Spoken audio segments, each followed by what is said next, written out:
Hello, I'm going to show you with very low technology how to analyze a rational function.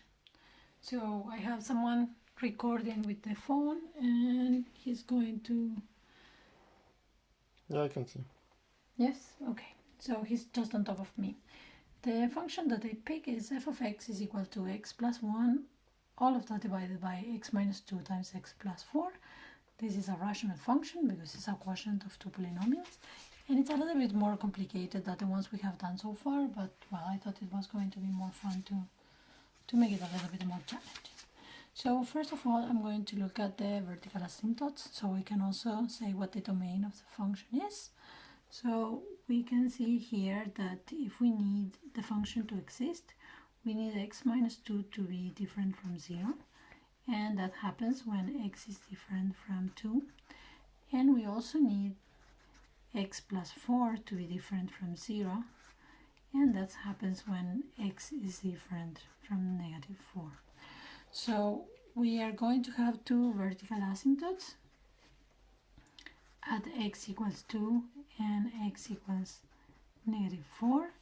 And then we can also write what the domain of this function is.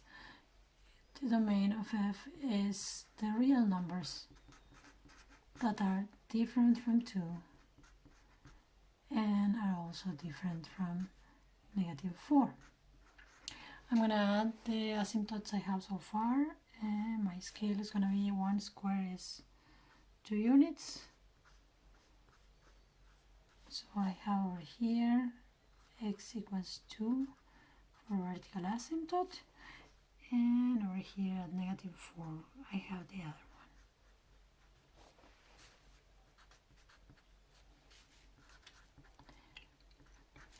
Okay, so now we have the vertical asymptotes and the domain. I'm going to look at the horizontal asymptote. So I need to see what happens with my function when x is approaching infinity. So I'm going to look at the limit when x is approaching infinity of x plus 1, and now it's going to be good for me to expand the denominator. I'm going to get x squared plus 2x minus 8. The reason why I did this is because our method is to take the highest power of x as common factor both in the numerator and denominator. So we have the limit when x approaches infinity of x as common factor, so we're left with 1 plus 1 over x inside the bracket. And now x squared as common factor, so we are left with 1 plus 2 over x minus 8 over x squared inside the bracket. Now this is going to cancel one of the x. We have the numerator is going to be approaching 1, and the denominator has two factors. One factor is approaching 1 as well, and the other one is approaching infinity.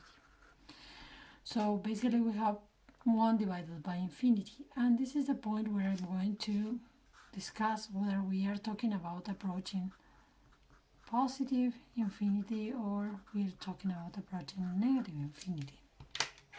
If it's positive infinity, everything that is over here is positive, so we have 1, or infinity, this is approaching 0, but this is approaching 0 with positive values. If it is negative infinity, then we have 1 divided something negative approaching infinity, so this is also going to be 0, but it's going to be 0 in negative values. So in my picture, this means that when I'm approaching the x-axis towards positive infinity, I'm above it, and when I'm approaching towards negative infinity, I'm below it. In both cases, the answer for what is the horizontal asymptote is y equals to 0. But it's good to have the distinction of in which way of the axis we are approaching. Okay, now we have to look at what's happening when we approach the vertical asymptotes. We are going to look at the limit when x approaches 2. And now I'm going to write the function again in factorized form. It's more convenient for looking at the vertical asymptote. And I'm going to begin by approaching 2 by the right. So I'm approaching 2 with values that are above 2. So that's why I write 2 with a little plus over there. In this case, well, we have the numerator is approaching 3. One of the factors of the denominator is approaching 6, and the other one is approaching 0, but it's approaching 0 with positive numbers because I'm approaching 2 with numbers that are more than 2. So this means that when we look at the result, it is going to be infinity because it's a fixed number divided by something approaching 0. That's the conclusion of multiplying those two numbers, that we are approaching 0 with a positive number.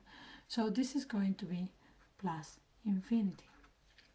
So if I want to add a little arrow approaching the vertical asymptote on the right side, I have to put the arrow pointing towards positive infinity for the values of y. I'm going to repeat the same. I'm just going to use a different color not to write more. For negative infinity, the numerator is still approaching 3, the factor x plus 4 is still approaching 6, but now the factor x minus 2 is going to be approaching 0 with negative values because I'm approaching 2 on the left hand side. So the result is going to be negative infinity. So my little arrow is going to be pointing down over here. I need to repeat the same for approaching negative 4 by right and left, and just not to take so much time, I'm going to tell you that the method is the same, and I'm going to tell you that the result is again positive infinity when we approach by the right, and negative infinity when we approach by the left.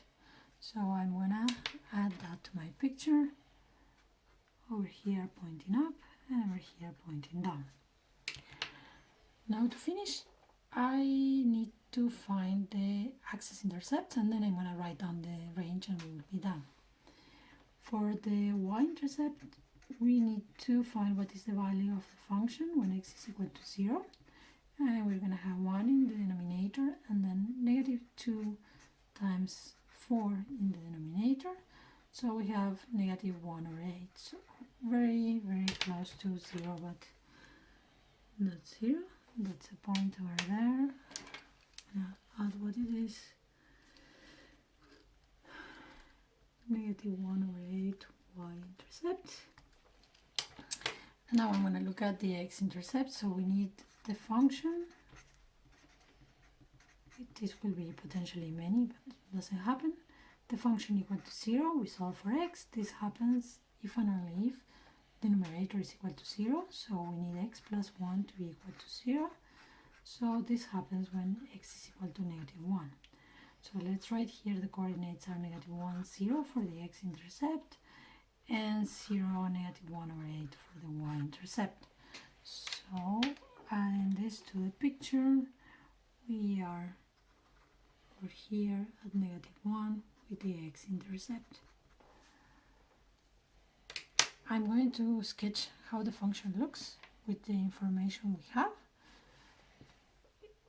We have here going from approaching 0 by the negative side to approaching negative infinity. I'm going here to the x-intercept and the y-intercept and then approaching negative infinity.